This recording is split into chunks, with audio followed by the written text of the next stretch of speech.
आज हमारा session number 13 है और आज से हम लोग डिजिटल मार्केटिंग एजेंसी को डिस्कस करेंगे। एक प्रैक्टिकल रोड मैप आपको दूंगा कि जिनको स्टेप बाय स्टेप फॉलो कर कर आप एक एजेंसी फॉर्म कर लेंगे। चाहे आप बिल्कुल नए हैं, आपके पास कोई एक्सपीरियंस नहीं है, इससे पहले आपने कभी काम नहीं किया, लेकिन आपके पास स्किल्स मौजूद हैं।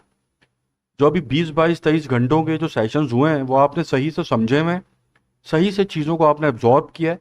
अब उस नॉलेज को आप एक एजेंसी के मॉडल के ऊपर कन्वर्ट करेंगे, वहां पर उसको इम्प्लीमेंट करके पैसा बनाएंगे। डिजिटल मार्केटिंग एजेंसी एक बहुत सीरियस बिजनेस मॉडल है। इसके अंदर लिमिटलेस पैसा बन सकता है। इसके अंदर आप 1 लाख रुपए से शुरू होते हैं तो आप 10 करोड़ रुपए, 20 करोड़ रुपए महीना भी बना सकते हैं, अगर आप सही डायरेक्शन के अंदर जा रहे हैं और आपके पास क्लैरिटी मौजूद है कि आपको ये पता है कि मेरे अंदर कौन से स्किल्स मौजूद हैं, मुझे क्लाइंट कैसे एक्वायर करना है और उस क्लाइंट को कैसे रिटेन करना है। तो इस बिजनेस मॉडल के ऊपर बहुत मोटा पैसा बनता है। तो जो स्टूडेंट्स एक एजेंसी फॉर्म करना चाह रहे हैं उनके लिए सेशन नंबर 13 समझें कि अगर वो इस सेशंस को देख लेंगे तो उनको फिर किसी और की ज़रूरत नहीं है, वो सिर्फ स्टेप बाय स्टेप इन चीज़ों को फॉलो करके एक एजेंसी फॉर्म कर पाएंगे बहुत आसानी से। तो सबसे पहला सवाल यह है कि एक डिजिटल मार्केटिंग एजेंसी की तरफ एक बिजनेस क्यों जाता है। फॉर एग्जाम्पल, जीएफएस बिल्डर्स हैं, इनको क्या ज़रूरत है कि ये एक डिजिटल मार्केटिंग एजेंसी को हायर करें और उनसे काम करवाएं।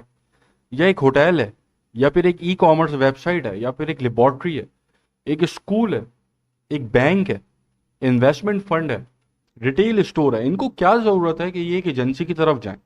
ये क्यों इन हाउस टीम बिल्ड ना करें कि जो इनकी डिजिटल मार्केटिंग देखे और वो सब चीज़ें कर ले कि जो एक एजेंसी करे। तो सबसे पहली चीज़ है स्ट्रेटेजी क्रिएशन, कि जिसके ऊपर एक डिजिटल मार्केटिंग एजेंसी पैसा बनाती है।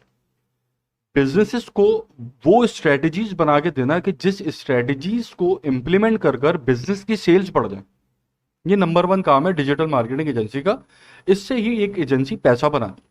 अब कोई रियल एस्टेट प्रोजेक्ट बिल्डर उसके पास आता है अपना प्रोजेक्ट लेके, फॉर एग्जाम्पल डीएचए मुल्तान विलास, ये इनका कोई अपकमिंग प्रोजेक्ट है। अब ये चाहते हैं कि इस प्रोजेक्ट के अंदर ज़्यादा से ज़्यादा विलास बिके।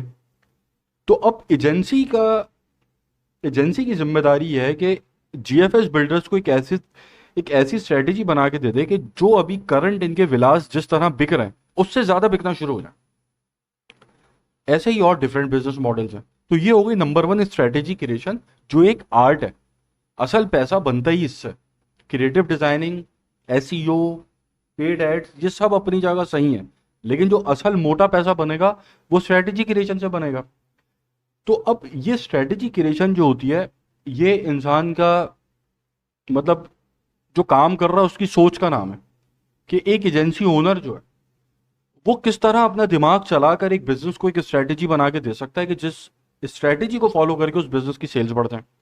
तो स्ट्रेटेजी क्रिएशन और उस स्ट्रेटेजी की इम्प्लीमेंटेशन, ये नंबर वन रिस्पॉन्सिबिलिटी है एक डिजिटल मार्केटिंग एजेंसी की। उसके बाद क्रिएटिव डिजाइन। अभी इतने सारे डिफरेंट बिजनेस मॉडल्स मैंने आपको पता है, ठीक है। अब इनकी वेबसाइट्स हैं, अलग अलग सबकी वेबसाइट्स हैं, उसकी डिजाइनिंग। उसके बाद किस तरह जो आपके सीजन आते हैं, जैसे ईद का सीजन आ गया, रमज़ान आ गया, क्रिसमस आ गई, पूरे साल डिफरेंट सीजन्स के ऊपर किस तरह उन्होंने अपने क्रिएटिव को पोर्ट्रे करना है, उन क्रिएटिव के अंदर क्या मैसेजेस कन्वे करना है, किस तरह सोशल मीडिया डिज़ाइन करना है, किस तरह वेबसाइट डिज़ाइन करनी है, ये सारी क्रिएटिव डिज़ाइनिंग का काम है डिजिटल मार्केटिंग एजेंसी का। ये डिज़ाइनिंग ये लोग in house team graphic designers hire कर कर भी करवा सकते हैं, ये बिजनेस मॉडल्स। लेकिन ये एजेंसी की तरफ इसलिए जा रहे हैं क्योंकि एजेंसी का काम ये है कि प्रॉपर तरीके से एक कंटेंट क्रिएट करे, कि जो कंटेंट ऐसा कंटेंट हो कि जो उनकी सेल्स बढ़ाने में मददगार साबित हो।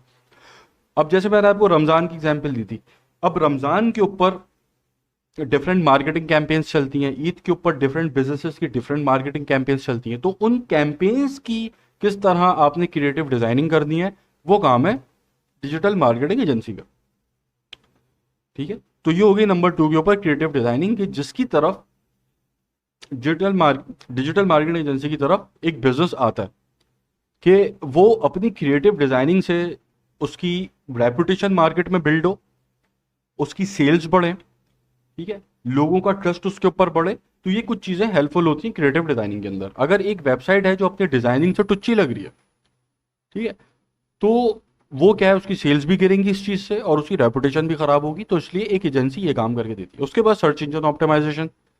अब किसी ने गूगल के ऊपर सर्च किया म्यूचुअल फंड्स, अब यहां पर सबसे पहले उसको अलमिजान इन्वेस्टमेंट फंड नजर आ गए। तो ये अलमिजान नजर आए, यहाँ पे एचबीएल फंड्स क्यों नजर नहीं आए? अब एचबीएल को चाहिए कि मैं यहाँ पर पहले नंबर पे नजर आऊं, ठीक है, जब कुछ सर्च करे तो मैं यहाँ पर नजर आऊं पहले, तो इसलिए वो एजेंसी के पास आएगा ताकि उसकी सर्च इंजन ऑप्टिमाइजेशन हो सके। उसके बाद मार्केटिंग पेड एड्स, कि सोशल मीडिया के ऊपर एड्स आप किस तरह चलाएंगे, सर्च इंजन एड्स कैसे चलाएंगे, ये एक एजेंसी करके देती है। तो ये 4 डोमेन्स हैं, प्राइमरी डोमेन्स, के जिन डोमेन्स के अंदर एक एजेंसी काम करती है और काम करने के बाद एक बिजनेस को उनकी सेल्स बढ़ा के देती है।